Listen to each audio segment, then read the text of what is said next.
રાજુભાઈ તમે સામે વહી ગયા એવું હોય તો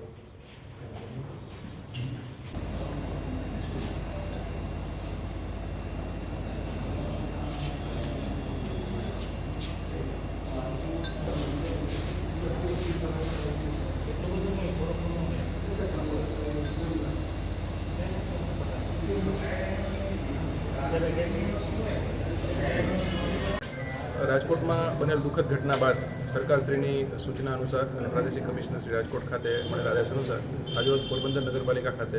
ગેમ ઝોન બાબતે સર્વે કરવામાં આવ્યો અને તેમાં 2 ગેમ ઝોન જે છે તેઓએ વિવિધ નિયમોના ભંગને કારણે તેઓનો સર્વે કરી અને તેઓને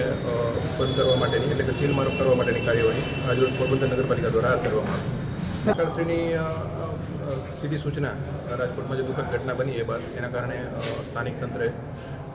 તેમની જે આ ફરજો છે એ બજાવવા માટે સૂચના મળી અને એના કારણે આજે એમાં જે ફાયર સેફ્ટીના સાધનો હોવા જોઈએ, એનઓસી હોવી જોઈએ અને બીયુ પરમિશન અને આ બધી બાબતોને કારણે ડીડીસીએના નિયમ અનુસાર જે હોય છે એના કારણે એક તો અત્યારે આપણે ઊભા છીએ ગેમ બ્લાસ્ટ ખાતે અને એક અસ્માવતી રિવર ખાતે જે ગેમ ઝોન છે